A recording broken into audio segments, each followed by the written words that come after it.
over to you. Okay, so try that again. Oh, good. Okay, so introduced as Rosemary, but I'm very often known as Rosie, actually, so you will do. And I'm quite nervous about this, but delighted to be able to share where I've got to with you all this morning. And I hope you can hear me well, because actually I'm over in Canada at the moment, so it's 10 o'clock in the morning for me. And using some very interesting setup of internet, which I hope is going to keep going because I'm in quite a remote place. So I'm doing a PhD professional education at the University of Lincoln. So that's what it comes under. And so really what I'm going to talk about today is, I've been 2 years doing it so far, part-time. So I'm going to talk about where I've got to with my journey so far. And I need to make my slides move, and they're not moving. Why would my slide? Oh, there we go. There we go. There we go. I thought it would be interesting to share my background with you, really, because that kind of sets the scene for why I'm doing what I'm doing, and why I'm particularly interested in governance. As you can see, I've had experience of being reporting to a chair, being the CEO of an organisation. I then stopped to have my career break, and at that point I took academic qualifications, and I obtained a degree and a master's in English literature. So I'm changing discipline at the moment, which is interesting. And I also at that time chaired a national charity. I was a trustee there for over 7 years. After I'd done my English literature, I went into teaching, and I was teaching HE in an FE college, very much about the widening participation agenda, and that was teaching English literature. And all that time, 20 plus years now, it must be more, significantly more than 20 years, I've been involved in school governance in the maintained sector, including 10 years or so as a chair. So lots of experience really on kind of both sides of the table. So that's really why I sort of decided I would do this PhD, in a mad person that I am at this stage of my life, because I'm certainly not one of the young people that Lizana talked about. But I love studying and I love a challenge, and there's me at the top of the mountain when I get there, hopefully. And I thought it was interesting really, because I wanted to draw together all of this experience of being at both sides of the table in terms of executive and non-executive, and also years of observing this relationship from both sides of the table, and obviously latterly in the school governance world, of course.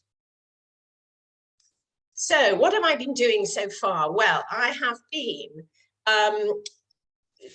doing modules, because I'm changing discipline. The first 2 years of it part-time, 1 year if it had been full-time, I've been doing some modules to orientate me really, because of course the research element is very different in education than in what I've been doing in English literature in the past. So I've had 3 really kind of key areas, which I was going to talk about today, that I've been involved in.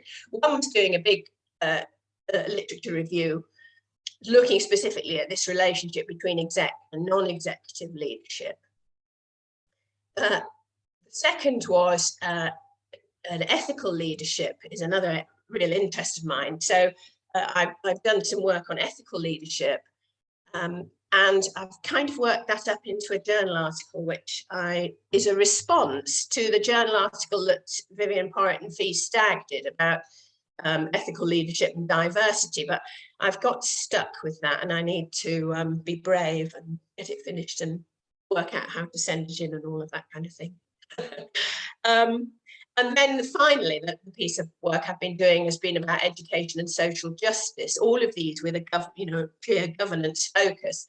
And this I was looking at a seat at the table, governance as social justice, and I'll talk a little bit about that. And I actually presented that 2 days ago at a conference, a mini conference at the university via complicated links. So anyway, but it worked. So So the first thing then was this issue of relationships between the executive and the non-executive. And Nigel Gann talks about this in his book as the shared mission. And I think that's a really key part of it, isn't it? Understanding that we're both actually wanting the same outcome, and that's sometimes misunderstood, I think. And the chair's relationship is often seen, talked about as being really important. And in The Hidden Gifts, Chris James and I'll talk about that, about how this is important in enabling high quality governance. And also in the McInerney book that came out, also talking about how that's important in the new MAT system, where you've got the trustees, chair of trustees, and the CEO of the trust, and how again that important relationship comes across. But when you start looking at it, that relationship isn't really very well expressed anywhere in literature or in general talking about governance. It's usually, it comes up often defined as a lack, in fact. So it's when it's not there, it's suddenly a huge problem, and suddenly governance comes to the fore. But it's very rarely talked about as being in terms of positive terms. Inspection rarely identifies positive governance, especially in the new inspection, which has such a short report really at the end of it. But yes, goodness me, the sky falls down on us if it's identified as being an area where they perceive a lack or a weakness. And also there's a significant lack of real hard evidence, I feel, about where the governance has had real impact. And so that's something that I think needs exploring a bit more as we go forward. But the problem does seem to be where relationships fall, where fail rather, where that strong bond between the executive and the non-executive based on trust, where that fails down. And we will all have seen this in our governance lives, where sometimes we governors are seen as a kind of nuisance to be endured rather than embraced, as Carter and McInerney say. And also it often comes from a failure to understand the role, both on the side of the governors, but also on the side of the executive, the head teacher. And this is something that worries me greatly, because I'm not sure how much aspiring head teachers in their journey of development are taught about governance. And I come across so often across head teachers who really don't understand the role of governance, but start trying to tell the governors what they should be doing, when actually they're not right in what they're saying. And that worries me intensely. So for me, on both sides of this relationship, there isn't a very good understanding. But the NGA, I know, have been doing some great work in that, and they produced that document, which was extremely useful for boards, where talking about what boards should what this relationship should expect from one another. I think that's really useful. But one of the things that I may want to look at going forward is just exactly how governance is taught to head teachers. But of course, as we talk about at the very end of this presentation, everything may change, as governance is really at a tipping point, isn't it, now, with the press forward for more academisation, and that may change a lot of things. So from this early literature review I did, there's a clear gap in the research, so far as I'm concerned, as to looking at the real nature and effectiveness of that relationship. This is a quote from Exworthy and Robinson, who have done a lot of work in the National Health Service. There's a lot of work in the business community, academic community, about the relationship between the chair, the executive, and the non-executive, the chair and the CEOs, and some useful work in the NHS. But there isn't a great deal in the governance research area. So that's and certainly this idea of this kind of real evidence about the impact that governance can have. So that feels to me like a gap in the research that I may want to have a go at plugging So, what I felt was interesting about this relationship and the way I went off with this work was that it all really comes down to power. And interestingly, NGA use the word power in their definition of governance, don't they? This idea of who has the power, who makes decisions.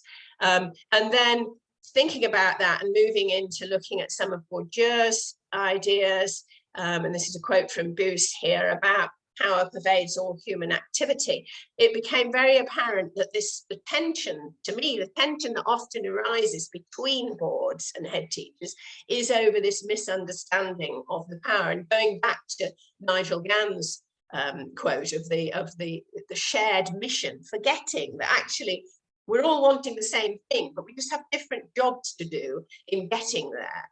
And so I think the idea of a kind of wrestle for power can be very important. And again, looking at the work of Bourdieu, he sees power akin to capital. We're all familiar, I think, with Bourdieu's ideas of capital, and therefore the boardroom as a contested space, as a field of struggle, where this power, this wrestle for power can go on if the relationship isn't built well in that situation. So I've had a look at French and Raven's 1959, a long way, but really interesting typology of power and the different types of power that are seen to be exercised in this relationship, and coercive, reward, legitimate, because we're given legitimate power as boards through legislation, through our role, but then there's often, I think, a tussle with that and the expert power of the head teacher who has the education expertise, and so that can be an area where there's some sort of tension, I think. So this typology of power is very interesting to look at.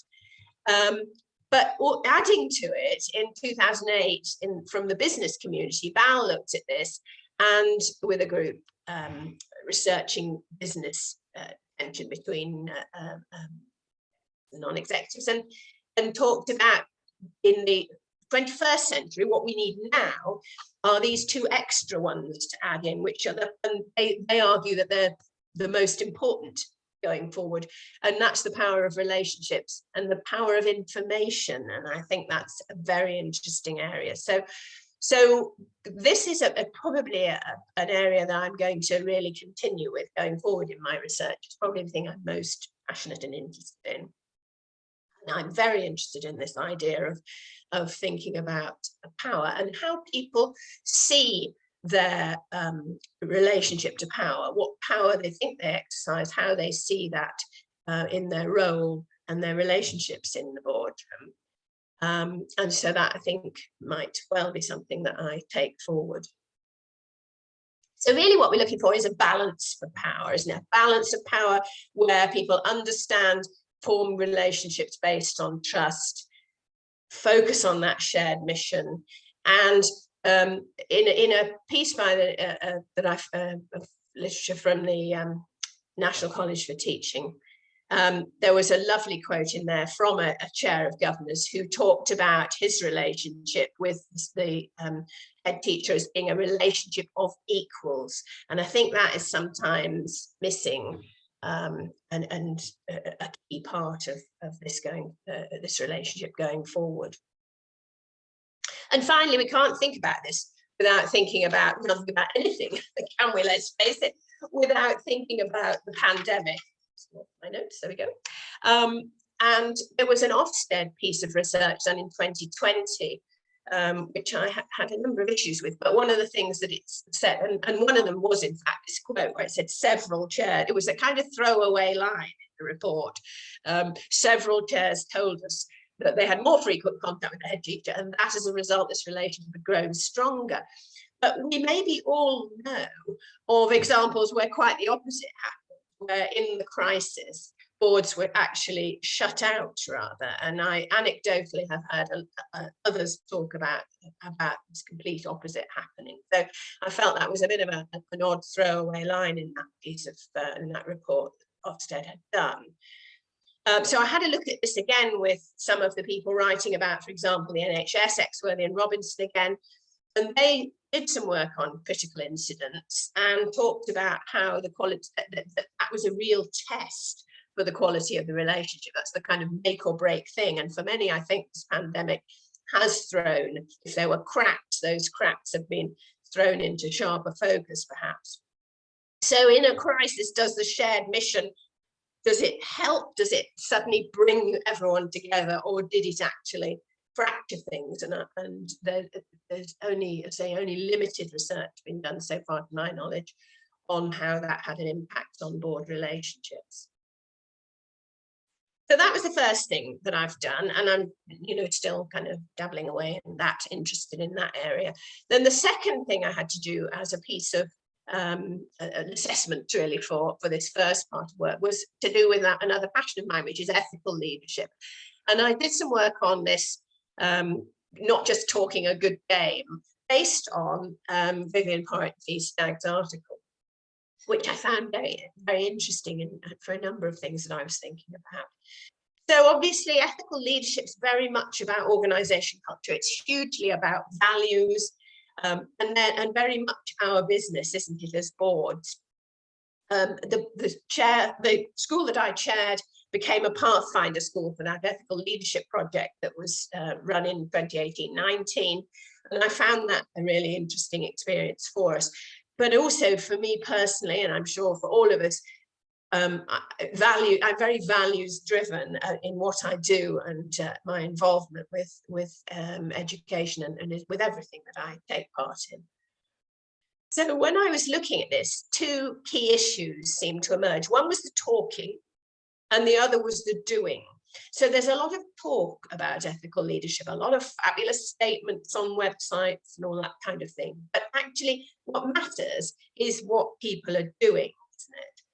So I looked at, do we have a language? In terms of the talking, do we have a language to talk about ethical leadership? Well, yes, we do, I would argue.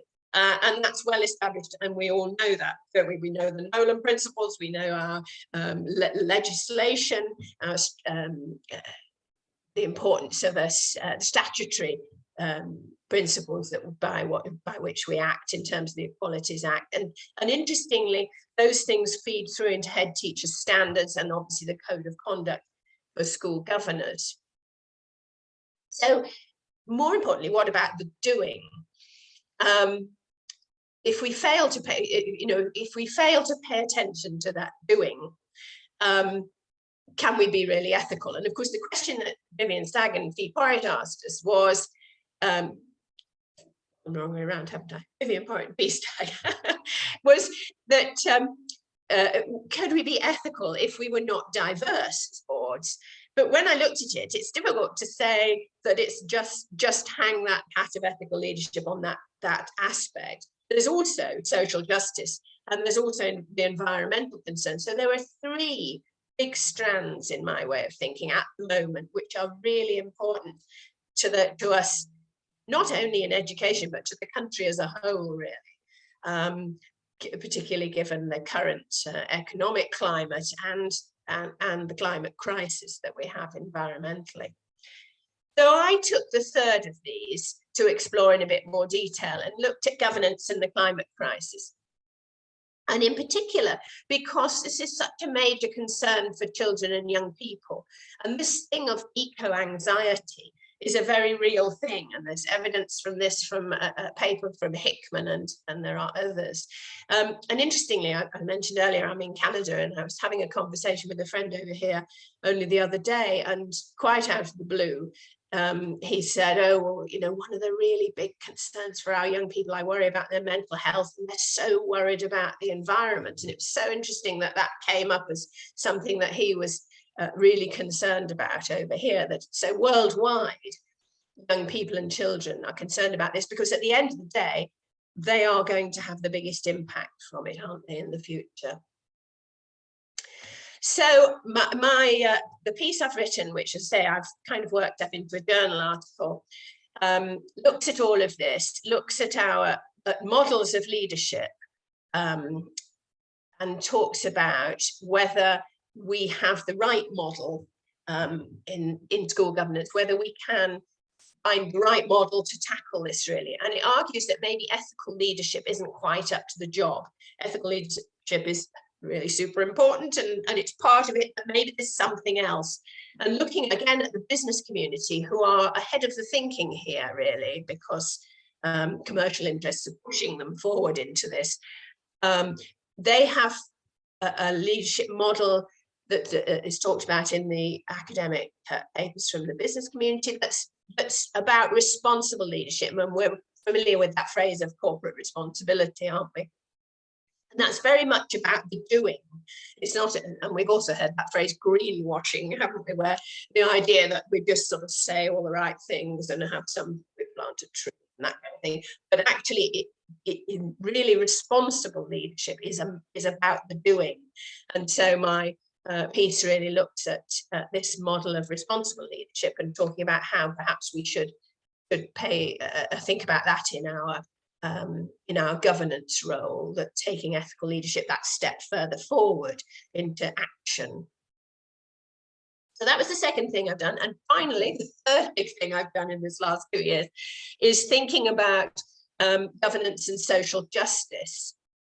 And this was, again, inspired by Vivian and Fee's work in that journal article that was 2022, but also the data from the NGA surveys, where the challenge for governance is quite stark, isn't it? 93% of respondents identify as white British.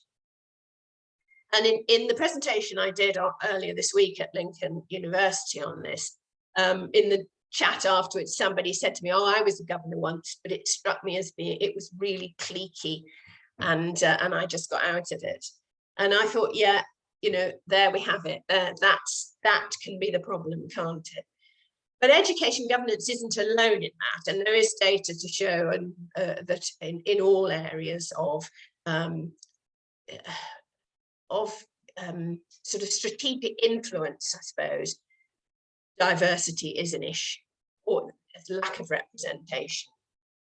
And so I've had a look at this, thinking about some of the theory of social justice. And Ray 2012 says no one class is good enough to do the thinking for another. And I've kind of taken this further and thought, well, actually, no one group is good enough to do the thinking of another. And I've taken as my, initially I thought I was going to do this work just on racial diversity, but actually it's much more intersectional in nature. And so I've taken as my focus for this piece of work all of those characteristics under the Equality Act, really. And two key pieces of literature that influenced me. I've talked about Fee and Vivian's article 2022, but also this book, What White People Can Do Next by Emma Daviri, which is a very challenging read as a white person, challenging us to do better, and really made me think. And if boards are to make credible decisions that are in the best interest of pupils, as the DFE demands of us, then how can we do that if we don't have that wealth of the communities that we serve represented around the boardroom table?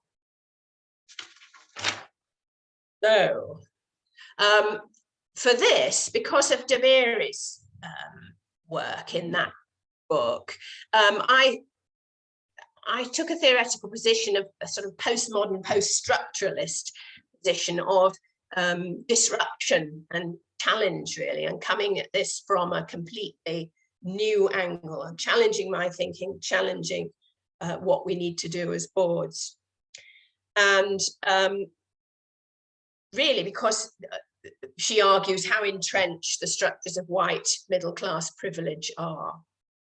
And if governance determines who has the power, I mean, full circle back to that early work of mine and that relationship in the boardroom of power, then everybody within our school community should have the opportunity to have a hand on the lever of power, or a seat at the table, if we think of it in those terms, in order to influence the decisions that are made on behalf of our children. Because governance doesn't reflect the school population in terms of diversity, and the NGA data shows that. So I looked at John Rawls' thinking about social justice, and he's got this great thing about a just system. So a just system in which office and positions are open to all under conditions of fair equality and opportunity. And that's kind of what we want, isn't it? And linking to that later work, Rittenberg and Vokey take up this idea and talk about justice as difference. But at the moment, I would argue that our boardrooms are not open to all under conditions of fair and equality of opportunity for all kinds of reasons. And that's one of the things that Emma DeBerry would ask us to think about.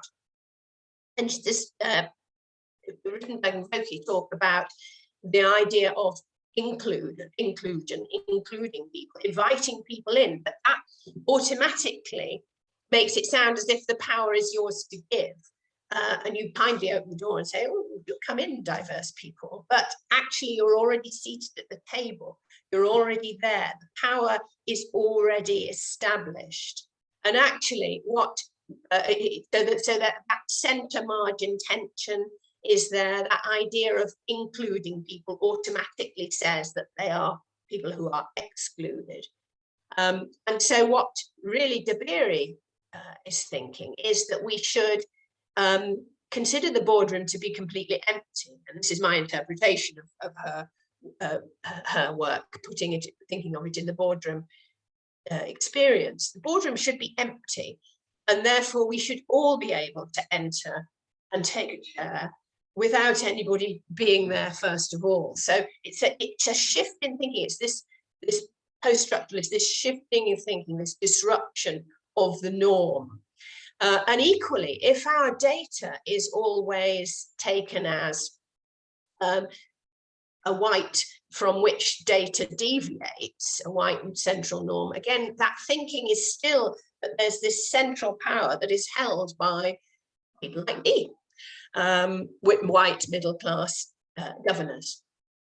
And so this is really important. And I think this becomes massively more important as we move forward, possibly into a world where every school is part of an academic trust, and power is held for many children in the hands of a smaller and smaller group of people.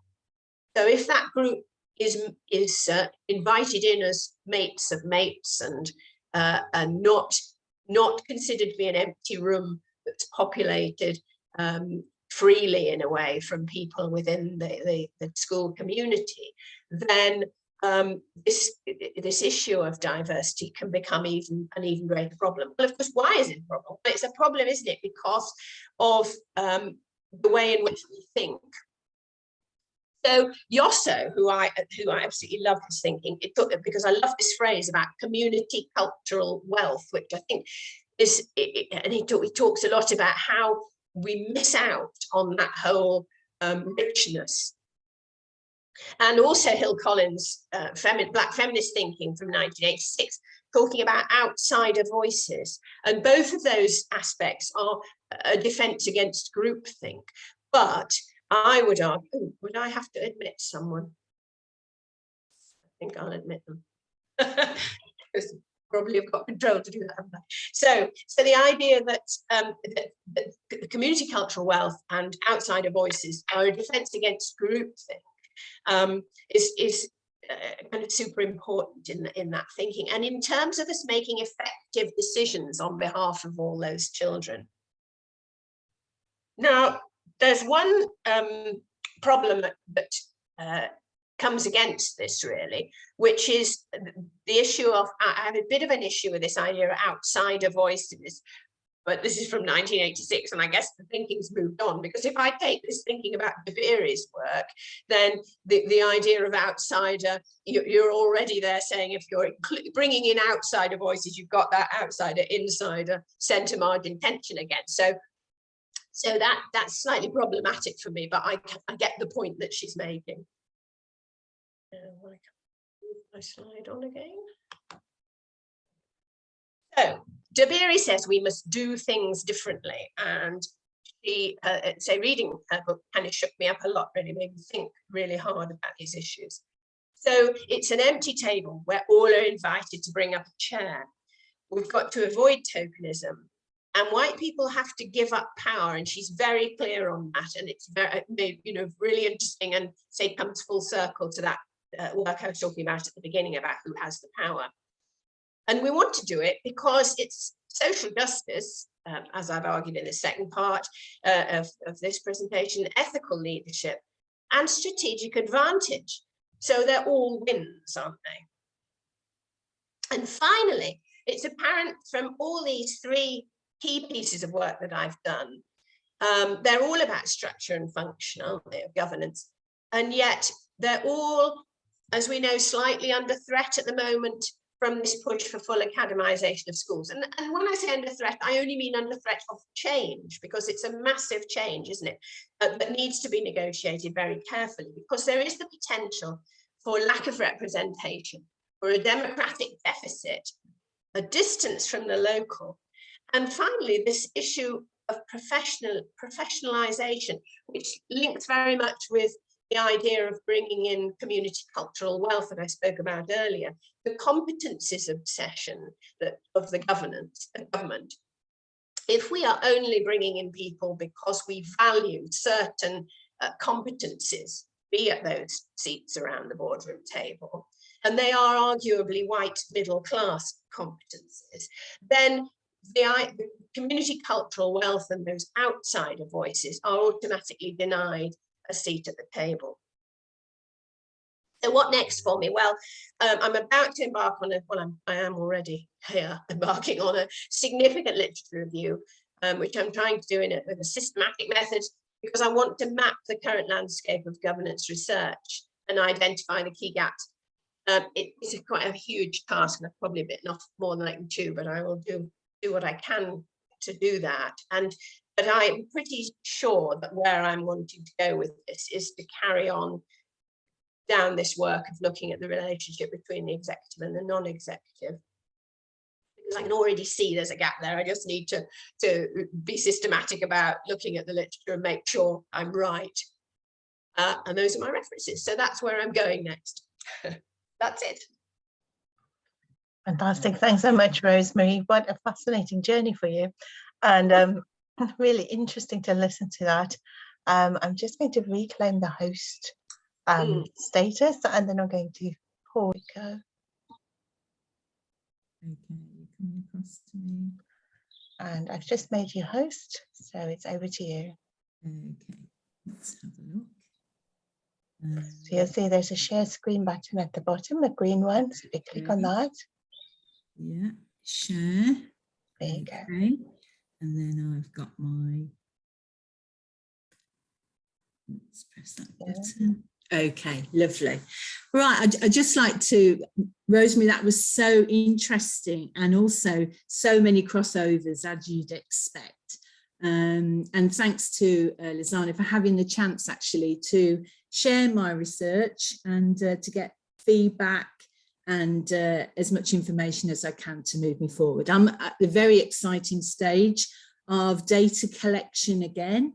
And you'll notice the title of my research is quite focused, and it's the factors that impact on decision making of community governors engaging in school improvement. So an interesting, we've talked about what we're going to do when groups are involved in governance, and here I'm looking at where they are present but not involved. So my context is I have been a practitioner in education as a teacher, senior leader, Ofsted inspection trained, and now consultant for a period of 32 years. So I currently work with, if you like, failed governance where schools Ofsted have come and removed governing bodies and placed schools in special measures, and particular school I'm working with is what Ms. Spellman defined as a stuck school, so a school that was in special measures for 10 years or longer. So for me, that is the government failing schools And I was very interested to see how community governors as a group within that governing board felt about this situation that they were in, that their children were in, that their school was in. It's an inner city, and how also that reflected within their community as well over that period of 10 years. The context is the watershed changes that we're probably very well aware of the white paper, and then going into the academisation policy. So I support them on an inner city, and what I wanted to do was to look at how the changes has affected them, particularly the widening of education provision and the contraction of local authorities, and the relaunch of the Ofsted inspection, actually putting governors in a situation of being accountable and strategic for decision making with the head and holding the head to account. Now, what I wanted to do was to try and move away, and everything that Rosie has spoken about, power, the aspect of power is so actually crucial. And for me to move away from a functionist, marketized model, using the business, if you like, frameworks that have been put forward, but how do they relate to education? So I wanted to look at what Wilkins had said in his exploration of governance, the loss of governance in education through undemocratic governing structures, developing through the academisation structure. So what I then want to do is to move to a theory-informed approach of how I am going to use my lens to view the community governor, as which you'll probably be aware, there's very little literature about them as a group. So I wanted to then bring together, as a practitioner, I not only want to look at it, I want to change it. You know, I'm a social constructivist looking at it. So I decided that if I was dealing with a group of people who were in a failed situation for a period of 10 years, I needed to find a way of engaging with them. So I took the position of being a participatory community researcher. And I really like Debony's, Rosie, that you mentioned, of allyship. I am doing co-constructing, but I really feel that I'm moving to allyship. So my work is removing the power base. And as Bourdieu says, I took the particular focus of Bourdieu in looking at community governors as currently peripheral, invisible, passive, and in their positioning, they are, as Jung said, ratifiers at the moment. They're not central to that governing engagement. They are marginalised and participatory. And I wanted to find out if they actually agreed with that assumption. So Bourdieu offered me habitus, which I was wanting to look at from a positionality identity situation. And what Bourdieu describes is that you are creating or taking that life history, that provenance, and you're intercepting it almost in conflict with the trajectories of an institutionalized school habitus, and looking at how they are or are not interacting with that habitus and why not.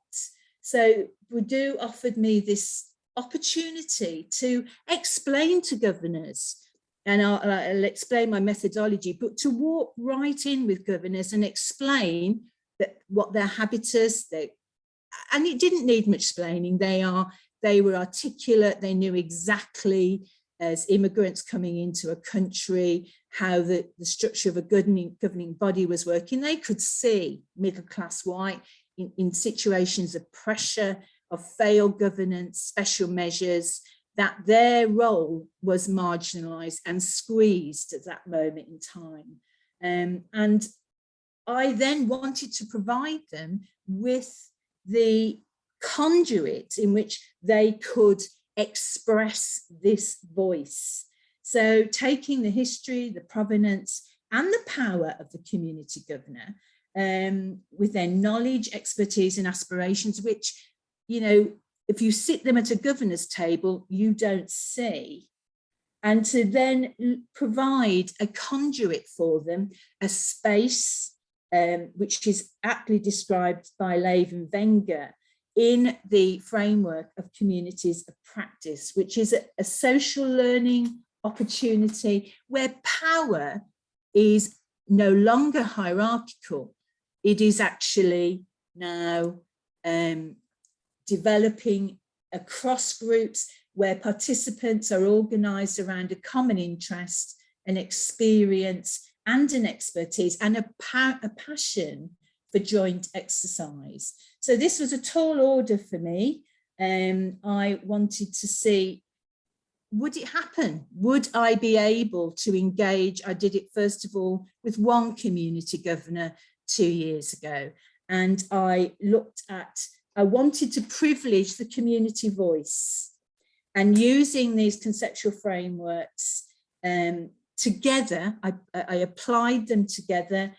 In the first activity, it was to show and release the awareness in governors of their provenance, their habitus, and how they develop their thinking in terms of governance, and then to discuss it and to look at how they share and reflect their ideas, their frustrations, their cynicism, because what community of practice offers is this opportunity for centripetal social learning that people share. We offer, the expert supports the novice brings dynamic cultural provenance, intellectual information, and governance becomes exponential in its creativity and its insightfulness.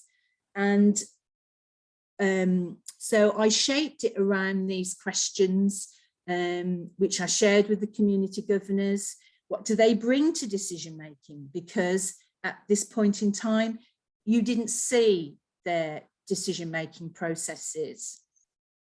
What are the cultural and social political factors that inhabit how they operate in their decision making? And how does the community governor role and involvement, how can it be developed within a governing body to enhance particularly school improvement, which is obviously the factor that Ofsted is grading and marking, and governance is a culture, a significant aspect, a key aspect in the development of school improvement throughout the school and the operations of everything else that goes on it, particularly in this junior school that had been in special measures, requires improvement for 10 years, but we achieved good in January 22.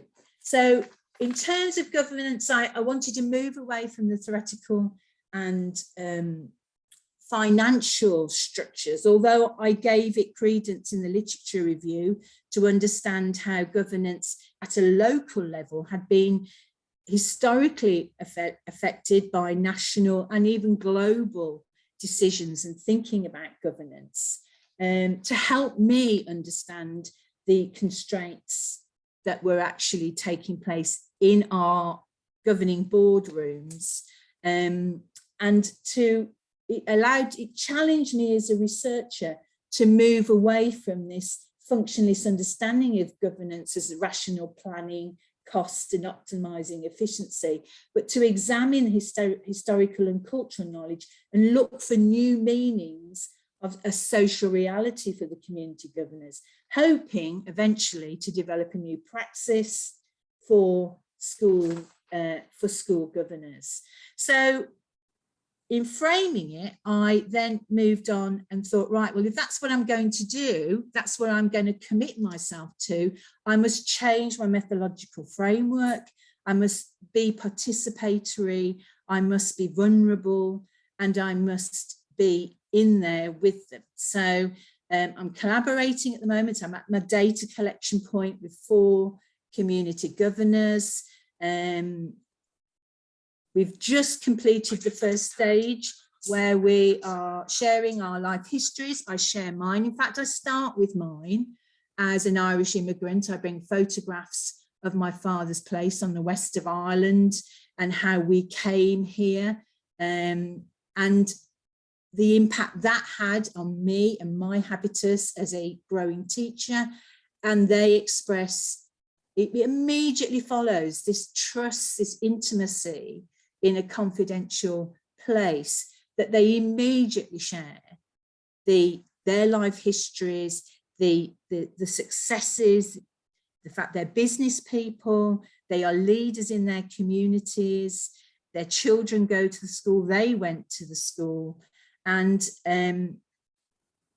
that at that point, I really emphasize their habitus, the fact that they are actually now exposed to different types of institutionalized habitus of the school. How are they responding? Are they powerless? Are they powerful? To see how they are able to respond. Now, I'm going to show you the second aspect of this is the walking interview, which is built on the first activity. The first activity is almost like a training, and I'm going to show you what it looks like. Okay, so this is, I have used this as my thesis journey, and it is the identity box. And it is a way of cognitively thinking and exploring concepts and constructs, but then expressing it in a way that is creative, that can be understood. And this was so important yesterday when I was speaking to a community governor who is at the centre of their community. They've placed their work in the centre of the community. And then I find out halfway through the conversation that by working on a particular Prince's course at Cambridge, they discovered he was dyslexic. So he cannot read books to his children. But that hasn't stopped him. He's governors on a number of boards, but he is frustrated. He's frustrated that he has not got a space of power for him to voice, to use his community voice. So I'll show you how this particular works in the thesis journey. So yes, it looks a mess. It looks much better when you're with it in public or when you're actually able to touch it. But so my box starts with the underlying ontological and epistemological concepts, which for me were habitus, communities of practice, participation and allyship, and vulnerability as a researcher, which are the colours that run along the bottom. The journeys are the journeys we all bring, which started here. For me at this moment in time, they're extremely bright. I'm in a good place in my education doctorate. I've looked at my literature review. I found it very empowering in enabling me to build around my questions, that I'm secure about my ontological and epistemological desire to participate with my community governors. And it led into my methodological frameworks here, which actually are interlocking. So I have my interlocking of habitus and my communities of practice and my post-structural feminist concepts, because the identity box, the moving, the giving, the touching, the talking, and the walking interview is integral into the gathering of intimate, reflective, insightful data. So knowledge and impacts, this is what is going to come out. This is what I'm already developing, and having the chance to be here to listen to fantastic perspectives from Rosemary and how she's developing is actually I can use that to see how I am going to move these community governors forward, and I become chair of governor next year. So how I can actually perhaps start to impact on the structure of this particular governing board, and see, you know, what can the outcomes be from here for other schools, for other structures. Now, this is not academy. It is a federation structure, deliberately and philosophically chosen because of the power sharing aspects and the sharing of finances that it offers. So what I am looking to do, what my data is, I'm going to analyse again. Even the analysis is affected by the stand or the positioning I'm taking as a collaborator or ally, in that it is about releasing and illuminating the governor voice and using that to reimagining the community governor role. And I think we've mentioned role because that is so important. The governor has an aspiration, they have a commitment, but they also have an accountability and a responsibility. And those all have to be developed for insightful decision-making in school improvement. And I can only focus on this particular structure at the moment, which is an inner city junior school, which has been stuck in a category of special measures. And for 10 years, which for me says Ofsted has failed here alongside the government policy. But I'm also wanting then to turn it on its head, look at how this contributes to knowledge and the application of models of communities of practice, and combining that and integrating it with habitus, Bourdieu's aspect of power, conflict, but also moving forward and growing as we move from our own unconscious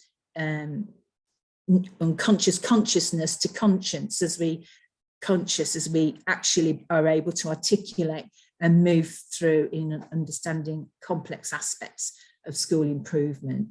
And in terms of practice, it's to reconceptualize community governor practice within the governing body, enhancing the contribution of all governors. And I think we've mentioned little bits of this in inclusiveness of the community, but I do think we underestimate the power of the community in its widest phase. And it's very difficult to define and pin down that aspect of community.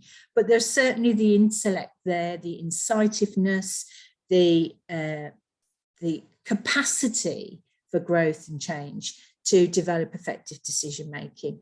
And I'm also looking at and exploring researcher positioning as a collaborator, as a co-constructor, because by standing in the middle of it, you are creating an intimate experience, a position of vulnerability, which is expressed and is also really valued by community colleagues, and it's controlling the power relationship within the research. So I'm hoping that my doctorate will impact and create a credible, validated voice for me, which is great to be here obtaining your comments on that, working to create a space and platform for debate and discussion around governance. I've chosen community governance here, but you're probably well aware that I'm working with Dr. Andrew Allen, who's looking at democratic governance, and Dr. Abdullah Siddiq, who's looking at ASGs, another perspective of governance. So I want to collaborate with the researchers, which is a fantastic opportunity I've had today, and working with National Governance Association as a chair and vice chair, looking to participate, contribute, and looking to develop insightful training, which is well supported and resourced and ongoing. And I think the idea of community communities involved in that is just a fantastic idea and concept. And as myself as a business director in my own company, highlighting education issues in schools, in business people, our parents, it's interesting to engage them. Thank you. That is my